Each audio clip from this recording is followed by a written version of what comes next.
Mr. Curtis, would you please state your full name for the record? My name is Clinton Eugene Curtis, And where do you reside? Tallahassee, Florida. And what is your profession? I'm a computer programmer. Would you please speak into the microphone so the audience can hear your testimony? I'm a computer programmer. Mr. Curtis, are there programs that can be used to secretly fix elections? Yes, How do you know that to be the case? because in October of 2000, I wrote a prototype for President Congressman Tom Feeney at the company I work for in Oviedo, Florida, that did just that.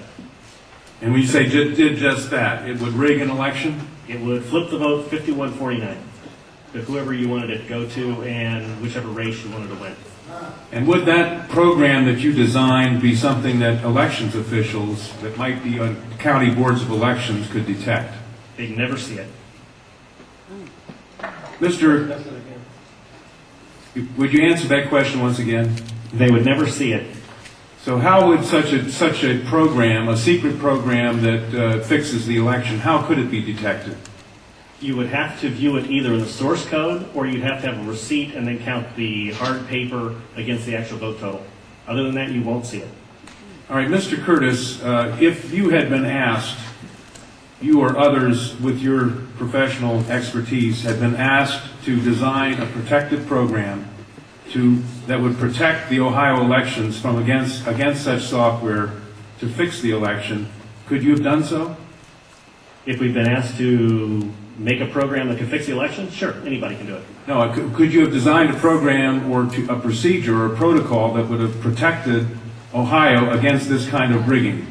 No, you have to look at the source code. You have to get probably programmers from both or all parties to look at the source code and determine if there's anything in there that shouldn't be there. I mean, it's a simple program. You're adding 1 to a person's total. It's 100 lines of code tops. All right. Are you aware of whether there was any protective action in Ohio against this kind of vote rigging through software? I don't know.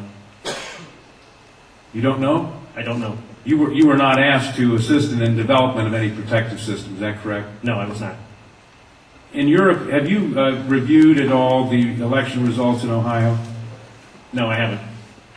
Okay.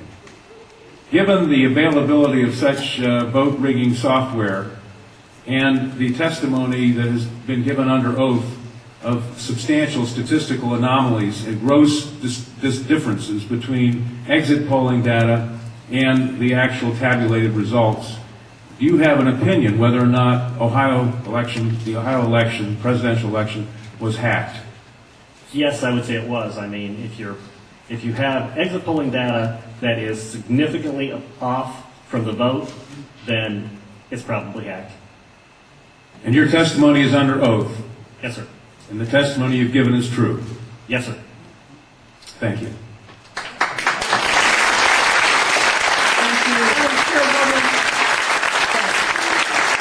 Congresswoman Stephanie Capshaw. Councilwoman Waters and I have the same question. Come back to the podium. Who did you say you were asked to prepare? I was asked by Tom Feeney. He's now a congressman. At that time, he was Speaker of the House of Florida, Yang Enterprises, which was the company I work for, lobbyist, and their corporate attorney. He wore a lot of hats. And at the time, he was the Speaker of the House of Florida. Is that what you said? Yes. Okay, thank you. Congressman. You say he was the lobbyist for the voting machine company at the same time he was Speaker of the House? I don't know what the voting machine company is. He was a lobbyist for Yang Enterprises. We had NASA contracts and Yang Enterprises did what? Computers? computers. Okay, and he was your lobbyist, your He was company's the lobbyist. lobbyist for that company, yes. And he asked you to design a code to rig an election Yes. while he was Speaker of the Florida House. Yes. This was during or previous to the 2000 election? Yes. October into September. And did he ever express why he wanted a code to rig an election? No, I immediately assumed that they were trying to keep you guys from cheating them. So, so I wrote up the documentation of what you would look for in the source code, how you would make sure that you didn't get, taken advantage of, make sure that all voting machines had receipts, because that way you could back count the ones that looked a little funny. And I handed it By receipts, you mean a paper trail? Yes, paper trail. And I handed that in to Mrs. Yang and said, here's your report, here's your program. And she said, you don't understand, we need to hide the fraud in the source code. Hide the fraud, not reveal the fraud. Not reveal the fraud because it's needed to control the vote in South Florida, was what she said. That's what she said. That's To your knowledge, was this used? I have no idea.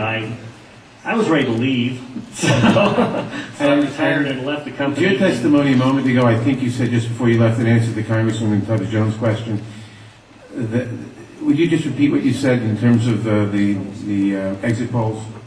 Oh, the exit polls should not be significantly different than the vote. And if they were, you would conclude what? I would conclude someone's playing with the vote. Not with the exit polls? That's possible too. Okay, I was going to ask why something is definitely skewed. something is skewed in one or the other about. Right.